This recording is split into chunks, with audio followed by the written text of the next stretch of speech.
Bora fazer um radar de ações, mas dessa vez eu quero fazer num formato diferente e eu vou explicar no próximo slide.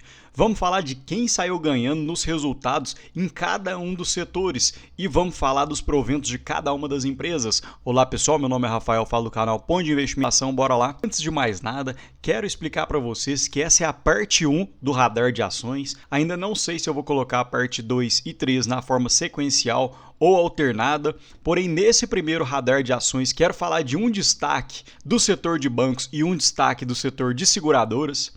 Na parte 2 vou fazer a mesma coisa, porém no setor de petróleo e energia. E na parte 3 vamos falar de telecom e saneamento. E em cada uma das partes em que eu for comentar de um setor, a última ação vai ser uma surpresa, uma ação fora do radar, uma ação pouco comentada, que às vezes pouca gente ainda está de olho e a gente pode aproveitar. Então, começando pelo setor de banco, quero dar um destaque para o Banco da Amazônia, o BASA, que ele tem um foco principal na região da Amazônica, porém muita gente acredita que ele atua apenas no estado do Amazonas, porém ele está presente em 100% das cidades da região norte.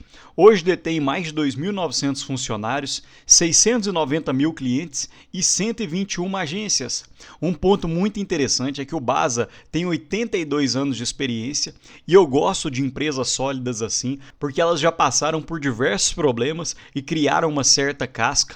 É o principal banco atualmente para gerenciamento de políticas públicas, visto que ele é o administrador exclusivo do Fundo Constitucional de Financiamento do Norte e hoje detém 9,2% de fatia de mercado na região norte. E o BASA vai divulgar os seus resultados no dia 5 de setembro, então eu vou usar os números do primeiro trimestre de 2025, que teve um lucro líquido de 307 milhões, 48% acima do primeiro TRI de 2024, uma alta de 13,3% no patrimônio líquido, a carteira de crédito cresceu 14,4%, o ROI aumentou para 19,6%, realmente um ROI excepcional. E a inadimplência geral hoje encontra-se em 2,92, também controlada.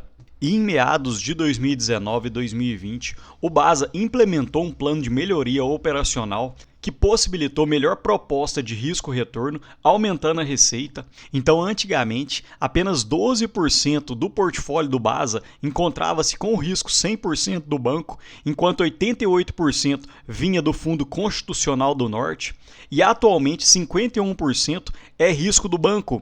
E aparentemente isso é contraintuitivo, porque você pode me perguntar, Rafael, mas por que o BASA quer tomar para si o risco do calote? Justamente porque assim ele pode maximizar o risco-retorno e cobrar juros maiores do que os juros que são cobrados do Fundo Constitucional do Norte, visto que são verbas para melhoria, para fomento de uma determinada região. Então o BASA não pode cobrar os juros que são praticados no mercado, tem que cobrar juros mais baixos. Então, à medida que o banco vai aumentando seu portfólio nesse quesito de risco, consequentemente, isso acaba aumentando a receita. Percebam que em 2019 as receitas foram de 653 milhões e em 2023 1,5 bilhão. Isso foi um aumento de 2,4 vezes apenas no período de 3 a 4 anos. E muitas vezes a gente tem que pensar em ser anticíclico, ou seja, em momento de euforia a gente vai ter cautela e em momentos de muita cautela a gente pode ter um pouco de euforia, a gente pode aportar um pouco mais. Percebam nesse comparativo com outros bancos menores da bolsa, em 2025 os únicos bancos que têm rentabilidade negativa é o BMG e o BASA uma rentabilidade negativa em 15%, enquanto os outros bancos menores da bolsa cresceram de uma forma muito exponencial. E falando da minha planilha pessoal, o lucro líquido que eu projeto para 2025 para o BASA é de 1,1 bilhão, o que seria um PL de apenas 3,63, 53% abaixo das suas médias. Então o BASA, para poder retornar para a média do PL de 7,86, teria que subir mais de 100% na cotação. E eu projeto com um payout de 35%, um dividend yield na casa dos 9,6%. E hoje o BASA entrega uma rentabilidade real de IPCA mais 16,37%. É realmente uma rentabilidade absurda do BASA. E como eu havia falado, no dia 5 de setembro vai ter o fechamento do segundo TRI de 2025 com certeza trarei vídeo novo no canal. Agora falando um pouco do setor de seguradoras, eu quero dar um destaque para a BB Seguridade, que tem uma queda acumulada no ano de 12,25% e desde as suas máximas uma queda de 25,2%, sem ter acontecido praticamente nada. Conforme a gente vai ver, os resultados têm subido, porém o pessoal está tendo uma certa cautela, principalmente pelo que tem acontecido no Banco do Brasil, com medo de acontecer a mesma coisa na BB Seguridade.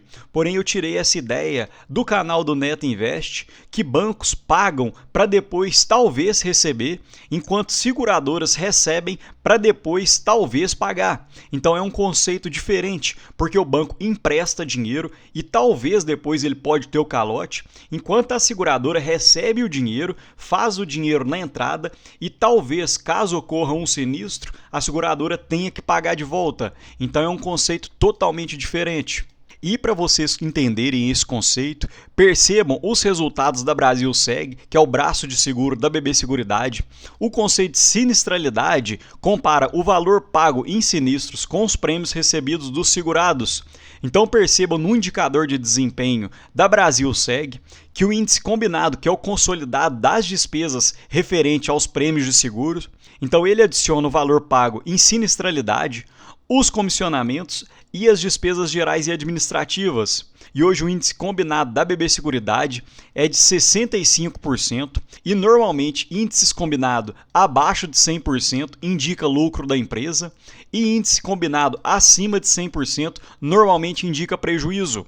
E conforme eu havia falado, aparentemente não é isso que tem ocorrido com a BB Seguridade, diferente do Banco do Brasil, em que os lucros caíram mais de 60%, a BB Seguridade aumentou seus lucros semestre a semestre em 14% e o resultado financeiro cresceu mais de 55%.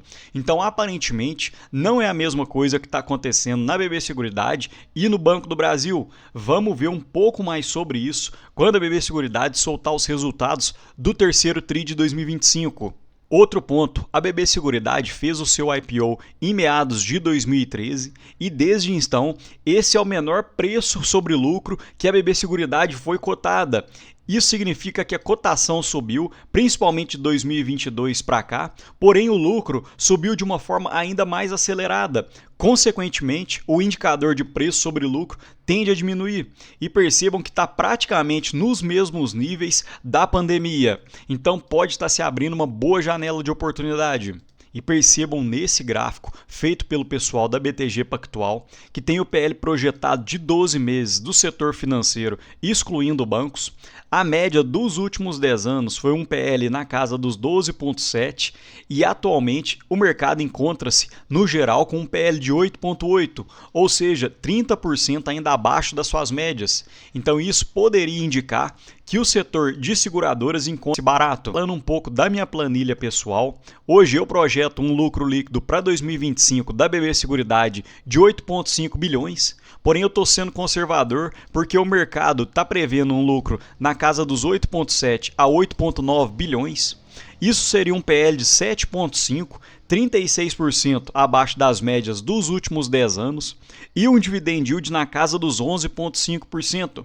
E hoje a BB Seguridade entrega uma rentabilidade de IPCA mais 17%. É realmente um absurdo que essa empresa consegue entregar. E para finalizar, eu quero mostrar uma ação que eu não coloquei, um pouco mais fora do radar. E hoje a Irani é o único player puro brasileiro no mercado de embalagem listado na B3, com aproximadamente 2 mil colaboradores, 317 mil toneladas de papéis para embalagens e 1,6 bilhão de receita líquida no primeiro TRI de 2025, sendo 91% vendida para o mercado interno e 9% de exportação. E para a gente destrinchar um pouco a receita líquida por segmento, 60% vem do setor de embalagens sustentáveis de papelão ondulado, em torno de 39,5% embalagens sustentáveis para papel e 0,5% de resinas sustentáveis. E hoje a atuação da Irani fica em Minas Gerais, São Paulo, Santa Catarina e Rio Grande do Sul, e a maior parte realmente é concentrada em Santa Catarina. e a Irani tem apenas ações ordinárias terminadas em 3. Então hoje cerca de 42,8% é da própria Irani Sociedade Anônima, 4,17% da Companhia Habitasul, 7,86% da Habitasul Desenvolvimentos, 3,47% em tesouraria e o free float gira em torno de 41,6%.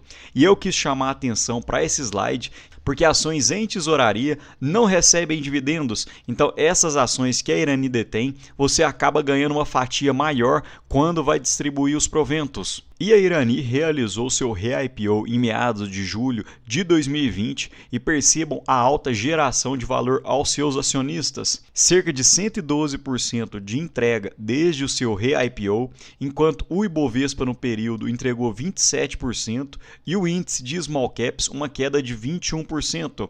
E até mesmo de forma fracionada, olhando ano contra ano, a Irani teve diversas boas entregas, olhando para 2020, 2021, 2022 e 2023, apenas em 2024 uma queda de 34%, que é mais um detalhe que eu quero chamar a atenção um pouco mais para frente. Esse tipo de empresa cíclica a gente tem que ter uma certa atenção, porque hora ou outra ela entra num ciclo de baixa ou num ciclo de altos investimentos e isso acaba batendo na cotação. Porém, quero explicar um pouco melhor sobre isso nos próximos slides. E esse tipo de empresa tem um consumo altíssimo de energia elétrica, então faz sentido que ela tenha geração própria de energia.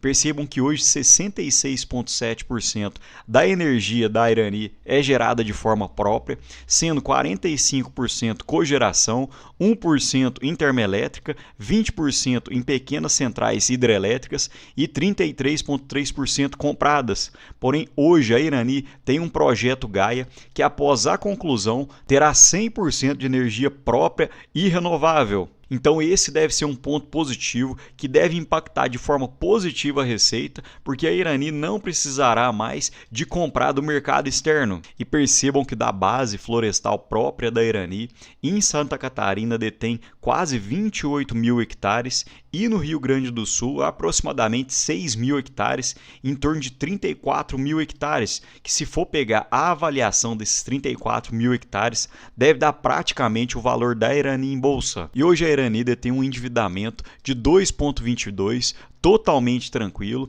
porém percebam que desde meados de 2022 a Irani vem crescendo seu endividamento, principalmente por causa do projeto Gaia, onde ela gastou mais de 1 bilhão para poder melhorar a sua produção, para poder fazer a sua própria energia elétrica, e hoje a maior parte desses investimentos já foram feitos, então acredito que a Irani deva descer esse endividamento e pagando um pouco menos da dívida, isso pode melhorar a rentabilidade da empresa. E aqui eu queria chamar a atenção, será que hoje a Irani não poderia ser uma oportunidade para você estudar na sua carteira?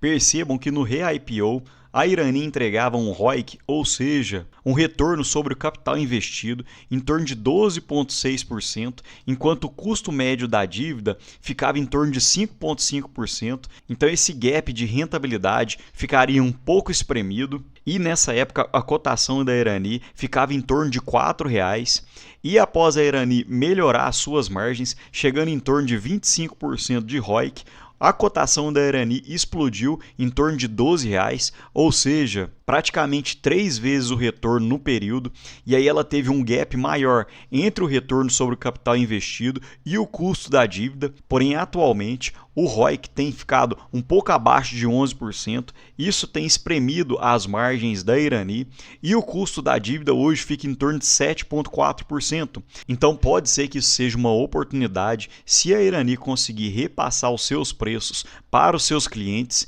isso poderia melhorar a sua rentabilidade, poderia melhorar o ROIC e o custo médio da dívida também poderia ser um pouco menor à medida que a gente acredita que a taxa Selic deva descer um pouco mais nos próximos anos. Então poderia haver um gap maior novamente e os investidores novamente olhar com bons olhos para a Irani.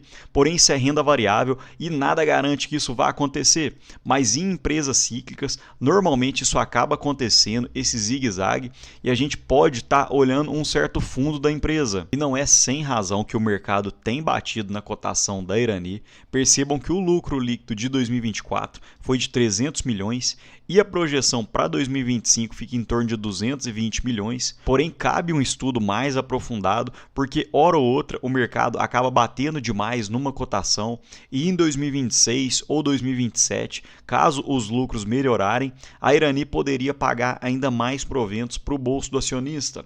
E até mesmo com esse lucro projetado conservador, a Irani deve pagar entre recompras de ações e dividendos cerca de 8,5%. E olhando desde as máximas, a Irani já caiu 43%, saindo de uma cotação de R$ 12 para a cotação atual em torno de 7,18, e a gente pode estar chegando numa boa janela de oportunidade. Mas me conta aqui, pessoal, você tem essa empresa em carteira ou hoje você fica mais de olho nas gigantes do setor, Suzano e Klabin? No mais, deixo um ótimo dia para vocês e um abraço.